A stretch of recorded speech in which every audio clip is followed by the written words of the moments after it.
أعوذ بالله من الشيطان الرجيم فدلاهما بغرور رب اشرح لي صدري ويسر لي أمري واحلل عقدة من لساني يفقه قولي فالحمد لله والصلاة والسلام على رسول الله وعلى آله وصحبه أجمعين. Assalamu alaikum, Quran Weekly.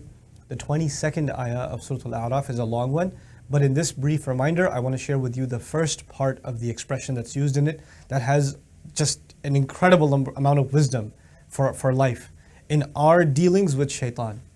Allah Azza wa Jalla is describing how shaitan got our parents, Adam and Hawa, salamun alayhima, to make the mistake that they made. What was his strategy to get them to listen to him? Not just what he said to them. We all know that he whispered to them. We all know that he offered them eternity and that they could stay in Jannah. We know that.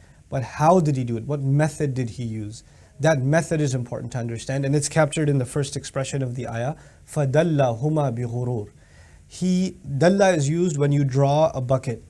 Like dalw in Arabic is a bucket.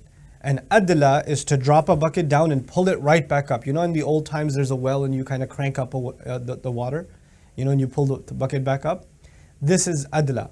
But dalla is to slowly lower the bucket, or to put a bucket, you know, for a very primitive way of hunting an animal. You have some food like a carrot or something, you put it inside a bucket and it's tied to a rope, and the animal comes and you kind of pull it little by little by little by little towards yourself, and the animal follows it. This is actually called dalla. Like literally, shaitan didn't go out and say, disobey Allah. He offered it a little bit, just a small little bit of compromise, and they listened. And then he offered just a little bit more. It's harmless. What I'm saying isn't haram. I'm just saying, just don't take it a little bit easy, you know. And then you don't have to eat from this tree, in the case of our parents. You don't have to eat from, I'm not saying you should eat from the tree. I'm just saying at least check it out. It's a beautiful tree. There's no harm looking at it, is there? Now, look, Allah's commandment was, وَلَا تَقْرَبَا هَذِهِ الشَّجَرَةِ. Don't go near this tree. So the first thing he says, look, at least you're not touching it, okay? At least you're not touching it. Just go near it. What's the big deal? And then when they go near, then you know what? It's not like you're not supposed to climb it. You're just not supposed to eat from it.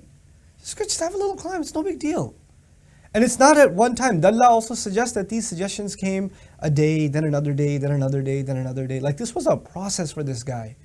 It wasn't like he whispered to Adam alayhi salam and immediately he went and ate from the tree. There's actually an entire strategic, little by little by little winning over the argument that he's doing. فَدَلَّهُمَا بِغُرُورٍ. And that's what he does to us to this day. This is the reason it's mentioned in the Quran. That he drew them out with using this, and the bighurur I didn't translate, using deception. This is a kind of deception. In other words, there are things that are clearly wrong. You and I know that. There are things that are clearly wrong.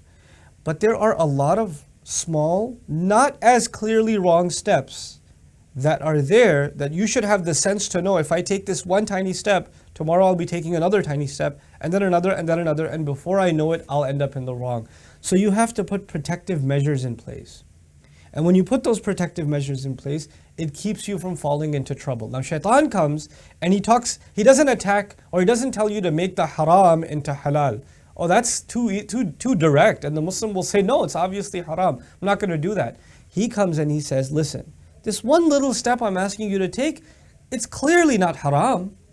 That's not wrong. You could do that much at least. There's nobody that can blame you for that. And then people come and say to the scholar, to the alim, to the da'i, to the khatib, hey, so I know that drinking is wrong, but can I hang out with friends who drink? I mean, I'm not going to the bar or anything, but sometimes they drink in my office. Can I just be with them? Just, because, they're my friends.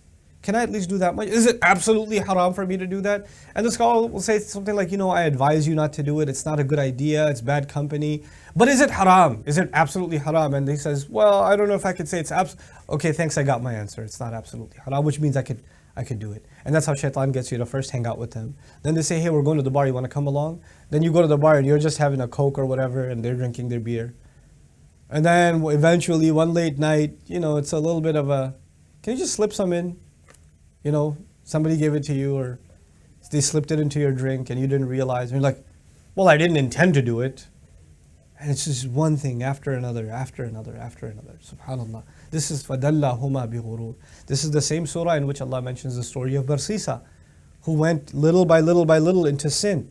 And this is not the occasion to tell you that story, but the point is the same. Shaitan will not come at you directly calling you to do the wrong thing. Shaitan will come at you to try to just compromise or get on the road to the wrong. And by the way, when you're on that road, until you do the wrong, nobody can come out and directly tell you, listen, by the way, this is wrong what you're doing. Because it's not wrong. It's on the road to it. And if you don't recognize that you're being pulled slowly but surely towards it, then you only have yourself to blame. This is why Allah's commandment to Adam alayhi salam, the advice to Adam alayhi salam, wasn't just don't eat from this tree. The advice was don't go near it. There's a big difference between those two things, you know. And so you and I have to recognize there are some things that are clearly haram, but there's a road that leads to them. We have to watch out and not go on that track that shaitan's trying to reel us into. Barakallahu li wa lakum. Wassalamu alaikum wa rahmatullahi wa barakatuh.